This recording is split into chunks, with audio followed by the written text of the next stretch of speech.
What's going on, champs and chambits? It's FireMonkey here, and today I want to kind of give you guys a recap of the recent Unity news that came out and why it's a very bad thing that a lot of people and a lot of developers have been revolting against, meaning that, basically every game developer out there that you may know under the sun that uses public social media accounts such as the people who made Among Us, are currently very, very, very upset. And that's not like an exaggeration of, it's kind of just a mild obsession, whatever you want to call it, but no, it is developers, these actual indie companies and stuff being very upset because their actual jobs as being able to make games might be hindered because of them having to pay fees that shouldn't even exist for the type of platform they're developing on. Now, of course, you might be sitting there and you're like, okay, so what are people upset about? Well, the reason a lot of people are upset is because Unity, one of the actual platforms a lot of big companies make games with, have decided to make a change to their platform that will start in January 2024, which is going to actually cause a lot of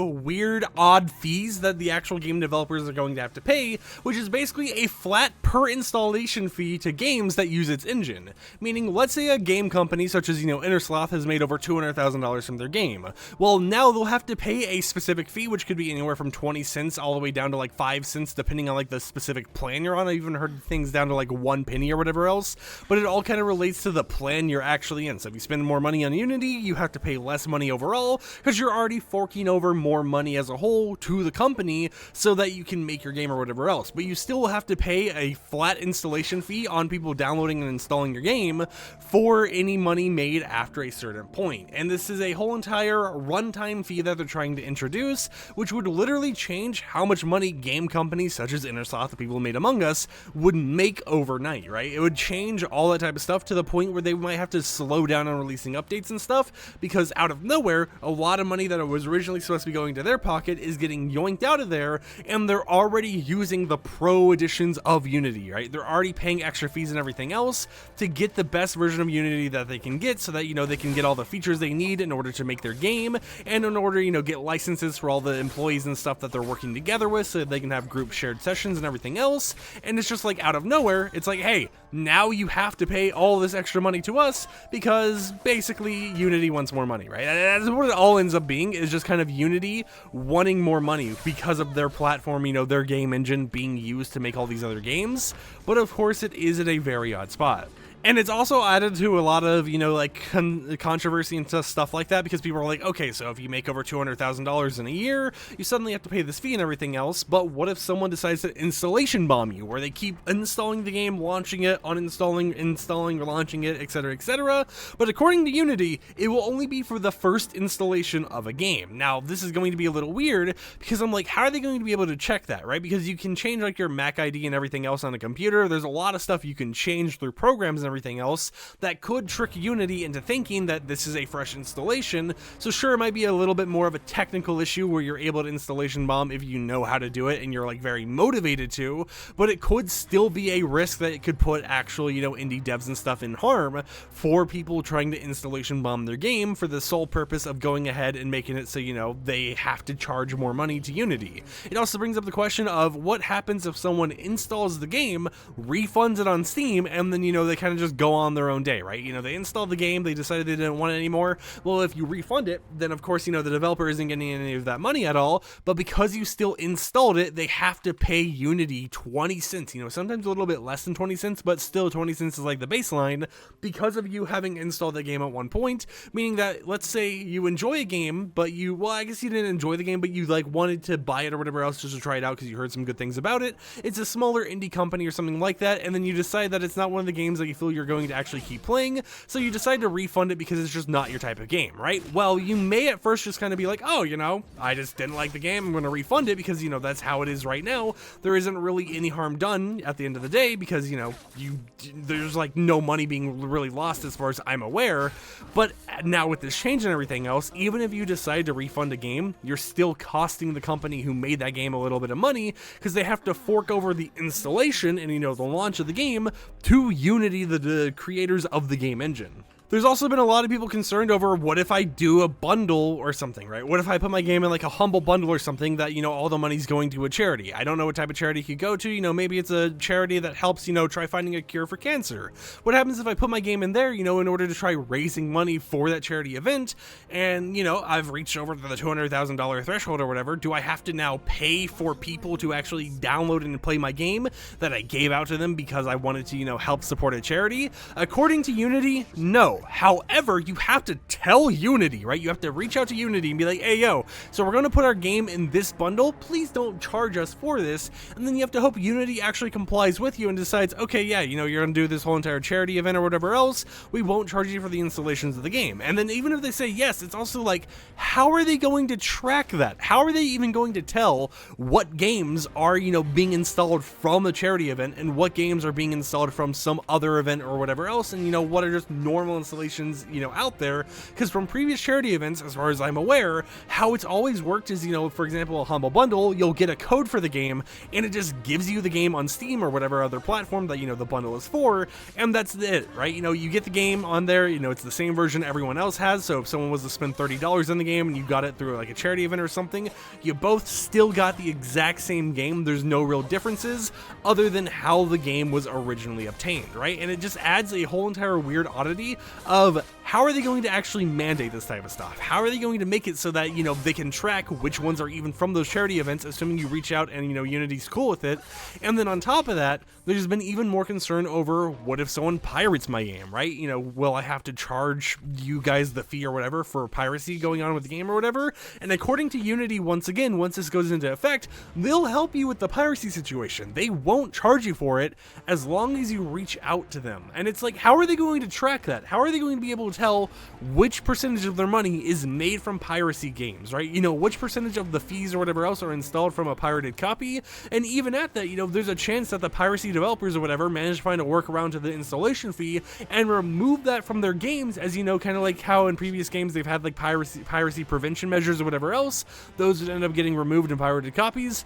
What if you end up in a situation where a pirated copy ends up being a safer bet than the normal game itself, to the point where we see developers potentially even going out of their way to sell pirated copies of their own game so that they wouldn't have to pay the installation fee.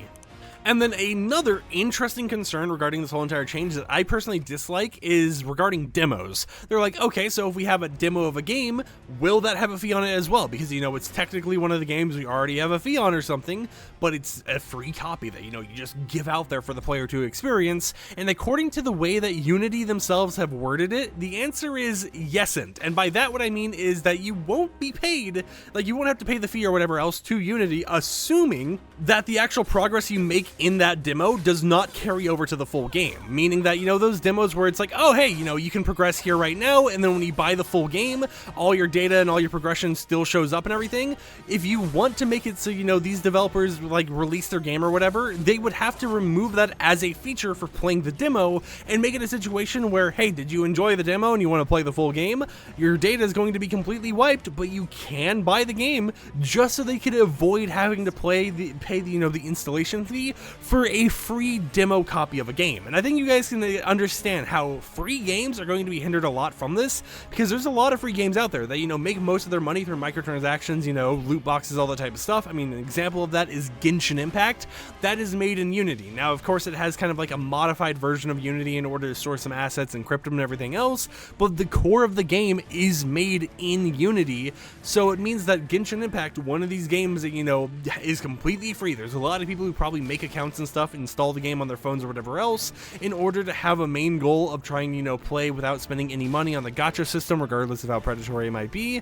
And they could be hindered a lot. Of course, Genshin's a big company. They're not going to really have that much of a worry about it. They'll be able to pay it off. But it just kind of gives you an example of how broad this is going to be, to the point where some of those more indie games out there will actually have a more hurtful experience, where the money that could be more and more beneficial to them over, a company like Genshin would be something that they wouldn't be able to get their their hands on, because now out of nowhere, because of Unity, they have to go ahead and pay that money to the Unity devs. Now, of course, another thing I should probably mention here is that there's a lot of very popular games that you've probably heard of that use Unity. If I go ahead and take a break from this game, I don't even care if I die to this storm, and I show my window capture of my games made with the Unity creator page over on Steam, we can scroll down here and see a lot of games actually made with the Unity engine. So if we go ahead and scroll down here, you can see Rust, made in Unity, City Skylines, Phasmophobia, Valheim, Power Wash Simulator, Subnautica, Balloons Tower Defense 6, GTFO, RimWorld, Risk of Rain 2, Raft, Humankind, Ultra Kill,